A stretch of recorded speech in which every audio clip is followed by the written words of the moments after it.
Hello, and welcome to the Relationship Recovery Podcast. My name is Jessica Knight, and today I want to talk about a tough to understand topic of what happens and what can you do when the abusive partner that you have left tries to come back or tries to reconnect. And I think that this is something that is really hard, and it typically has a few bodily reactions, like the fight and flight is activated when this happens. And so I wanted to take some time to unpack it. And when I talk about abuse that has happened in my life, I typically reference my upbringing, my marriage, and my past relationship. And this story is about a past relationship. And while I think abuse is abuse, sometimes different things come up when you are married to somebody, and in my case, had kids with someone. The healing looks different, the issues look different because communication cannot be cut off a lot of the time. This relationship ended about 8 months ago and was very hard to get over and to get through, especially because I tried to hide that from my daughter. I tried to hide, healing through something that was really toxic from my 5-year-old. Quickly after the relationship ended, I was destroyed. I basically was waiting until she went to bed to be able to cry all day or all night rather. And when I work with clients that are in relationships that ended with the emotionally abusive partner, sometimes it's like they cannot wait to get to the end of the workday, or they can't wait, until they're able to kind of be in their room and let it out. And it's such an important part of the healing process. But quickly after the relationship ended, he was hanging out with friends, had a new workout plan, was eating acai bowls and telling me how much lighter he feels emotionally and physically. He didn't seem upset. And I made a lot of assumptions about what that meant. But because I do the work that I do, I was able to quickly see what I was doing and continue to come back to my healing, my life. And I kind of knew it would affect him eventually. But on the onset, he was doing whatever he wanted to do. He even would say things to me like, I'm not upset about the end of this relationship. And I'm sure there were parts of him that missed me, but on the outside, he was fine. He would tell other people that he hadn't had time to think about the breakup, but also wasn't taking any time. When he had time, he was doing other things. We had a few conversations after the breakup where he told me that he isn't up at night missing me. Instead, he was up at night wondering how I can believe that I am Mother Teresa. Something that was incredibly triggering for me, and something that anybody in my life that knows me knows I think of myself so far on the other spectrum from that. So I decided that I needed to accept that he was processing in his own way, while I, on the other hand, was a disaster. I was in a really tough place emotionally from the moment the relationship ended. I was trauma bonded to him. I felt addicted. I thought about him constantly. I couldn't block him if my life depended on it. I would fight with him in my head all of the time. And I would have friends say things like, thank God this is over, to me. I would agree. And then go home and think about how badly I missed him. It was really hard, and healing took a long time, and I was constantly second-guessing myself. I thought I was crazy. I was rationalizing his poor behavior because I wanted him. It felt chemical, it felt addictive, and I was in so much shame over it. Until one day, about 3 months later, after a disagreement with him that went from 0 to 60 so fast I could not see it, I was done. To be clear, I was in air quotes done many times before, but this time, I felt like I couldn't do it anymore. I had tried to set a boundary with him about something. I specifically asked for time and for space, and he lashed out at me and then apologized a few days later. I had done so much work on myself that asking for this boundary was very hard, but I did it. I said, I need some time. I have so much on my plate. I can't discuss this right now. Please give me a few days. He knew me. He was with me for over a year. A COVID year, which, in my perspective, we had the opportunity to spend more time together and be closer together. But he was with me. He knew I'd be back within a day and be able to talk about it, but he couldn't even give me that. He went on to ask me a few what he called clarifying questions that were not clarifying at all. They were leading questions that were meant to make me feel crazy. When I noted that I felt he was pushing when I asked for space, I was told I was deflecting and defensive. And this is an important point. When you finally set a boundary with somebody who is abusive, which will be very hard, they will push against it. They are not used to it. They are not used to your boundaries being firm. They're actually used to them being flexible. And this was the case here. He pushed, and I acted like rubber. I flexed back, but he didn't stay strong. I responded to him when I shouldn't have, and I felt shame and guilt immediately. I felt bad for staying true to myself, but I had to remind myself I wasn't used to watching out for myself. And I had done so much work by this point that I needed to hold the boundary so that I could keep myself safe.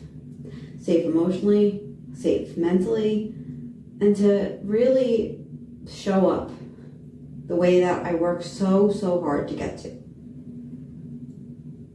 He had continued to push and told me how unfair I am, and I explained to him that the issue that we were arguing about was we were fighting about for months at this point, and I was exhausted.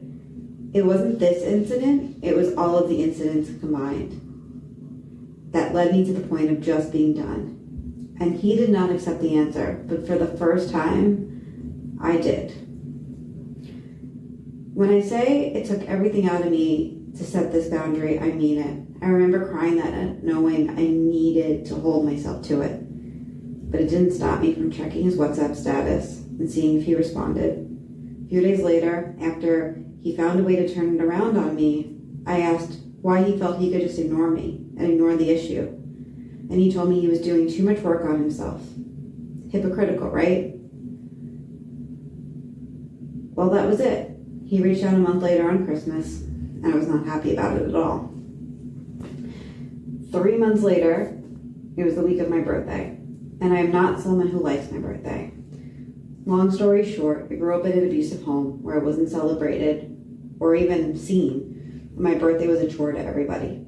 I lived my whole life trying to pretend it didn't exist, and he knew this. But just like a lot of parts of me, including the part of me that has a really complicated relationship to Christmas, he chose to forget that. He chose to reach out to me the week of my birthday. And when I saw the email come in, I knew what was happening. He was feeling guilt around my birthday, so he was reaching out. This wasn't about me, this was about him. He sent an email that felt like a used car salesman wrote it. This is what it said. Hello, miss. Something he's never called me. How is everyone doing? I am hoping good. Wondering if you had any time today or tomorrow to talk for a few minutes. I promise not to take up too much of your time. Hope you have a good day. Best. I saw the email come in between client sessions, and I went into full panic. What the fuck? What could he possibly want? We never did resolve the issue that led to us finally not talking, so what could he want now? Is he going to try and take my dog? What is happening? I froze. The email had no detail, no clarity, which sent my body into fight or flight almost instantly. I was feeling both feelings at the exact same time. I wanted to run away from my email, and I also wanted to fight back and be like, what the fuck is wrong with you?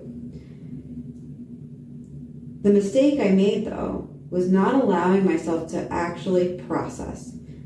I tried so hard to not let him take any of my energy that I didn't let myself fully calm down. I didn't regulate. And I didn't realize how much I needed that until much later that day. So before I continue, I want you to know that when this happens to you, and if this happens to you, I suggest you give yourself time. Take a deep breath. Close down your email and your phone and respond when you feel like it, if you feel like it. If your situation is anything like mine, you are feeling what it felt like every time you got into a disagreement with that person in this moment and not even realizing it. And you deserve the time to calm down and regulate yourself. This is not them taking your energy or ruining your day. This is actually you showing up for you. This is just another stage in healing. This is almost like the moment where you are tested by the universe to see how you respond. So what did I do? I decided to respond to the email and ask what he wanted to talk to me about. He wanted to ask me how I was doing and claimed to have a story to share with me. He wanted to ask if our JetBlue points were still connected, which I knew he knew that they weren't because I disconnected the accounts a few days before, and my daughter received an auto email saying that they were disconnected. He wanted to ask about a concert in Denver we had tickets for, and he asked if he could drop me a birthday gift, claiming that if I said no, he was going to leave it at my door anyway. I glossed over this part of the story earlier, but now that I'm thinking about it, it's actually really important to touch on. On Christmas, when he reached out, I was angry, as noted. It was all about him. He wished me a Merry Christmas and told me he's hoping I was having a good day. This came a month after screaming at me, leading to my boundary, leading to him getting the final word, and me just letting it go. I was not having a good Christmas, and he knew that. He knew this was the first holiday I was alone without my daughter, who was with her dad. It was a hard day for me, and this felt very him. I was set up to fail with that text.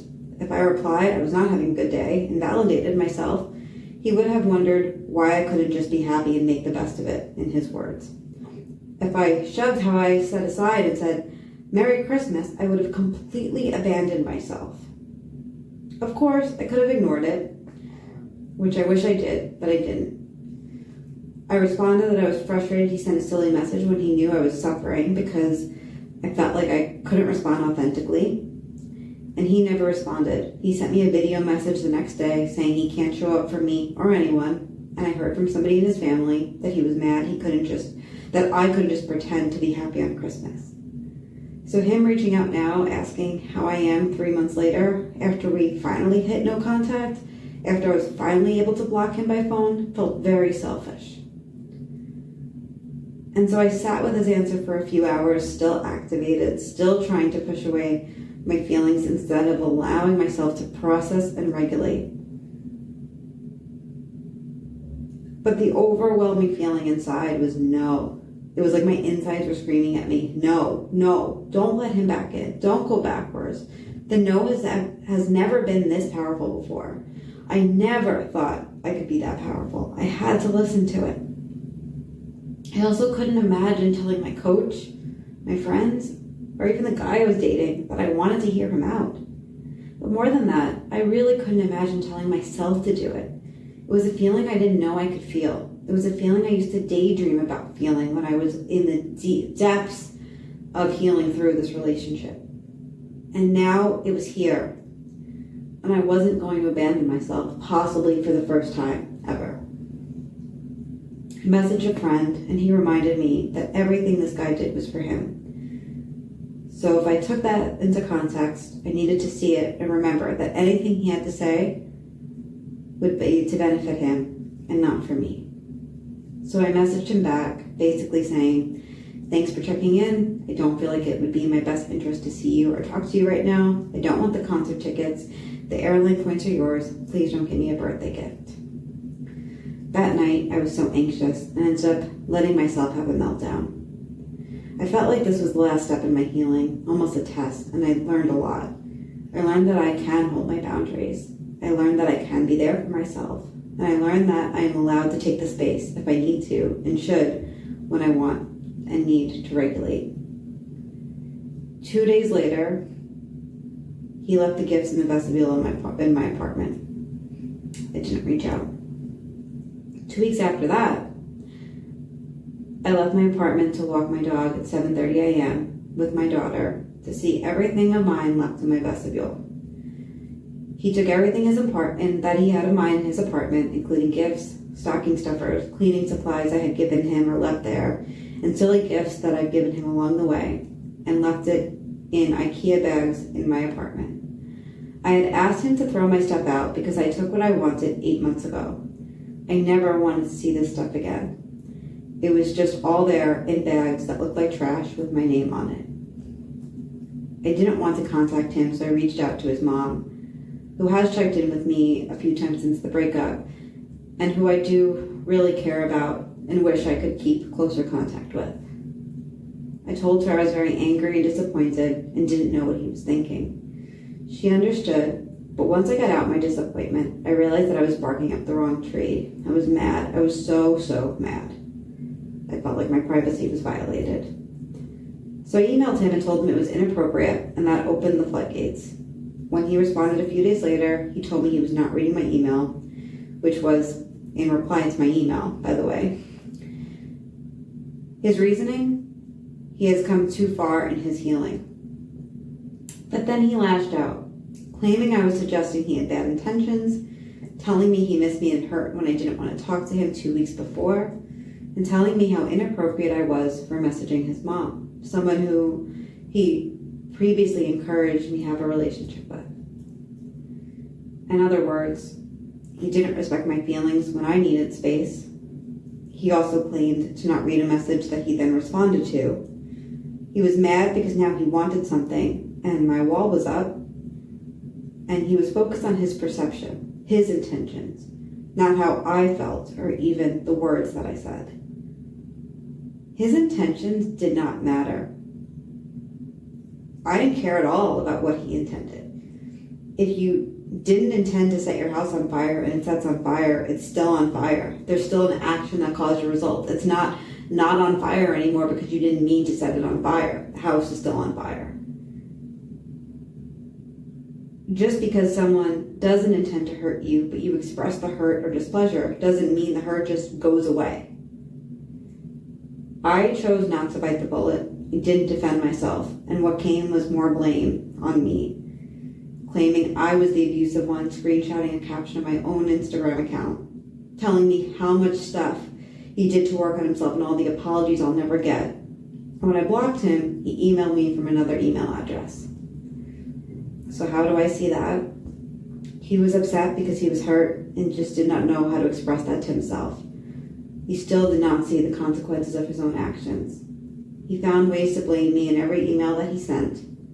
He believed he changed. In multiple emails, he wrote how much he changed. But this showed me he didn't. And he could have apologized. That's what the email could have said. I'm sorry. I'm really sorry. I was an idiot. I didn't mean to hurt you. I didn't see this your way. I'm sorry. But instead, he talked about how many apologies he had that I also could have received by email. And then, by sending me that last email, he had to have the last word. He had to email me from a different email address. Throughout the relationship, there were a lot of things I saw clearly: gaslighting, blame, outbursts, the turnaround game. But this was the first time I ever really set a boundary, kept it, and felt okay. The more he messaged, the more distant I felt. The more I realized that all the work I've done and that I did to move past this had an impact, even and especially when I didn't feel it at the time. And so if you're going through this, and if every single change and every single boundary and every single flexible boundary and firm boundary you set just feels like pulling teeth out of your own mouth, I want you to know that all those teeth really do add up. Like, everything adds up, even if it doesn't feel that way at the time. Everything you do for your healing really, really helps. It just takes some time. But eventually, my goal is to help you get to a point where you're able to see these things clearly, so when the behavior happens, you're able to call it out for yourself and make a change. And choose yourself rather than showing up for them. And so if you are going through an emotionally abusive relationship or trying to heal through that relationship or the end of that relationship, I would love to provide you some support. You can schedule a free clarity call with me where we talk about what's coming up for you and what that looks like by going on my website, jessicaknightcoaching.com, and just click clarity call.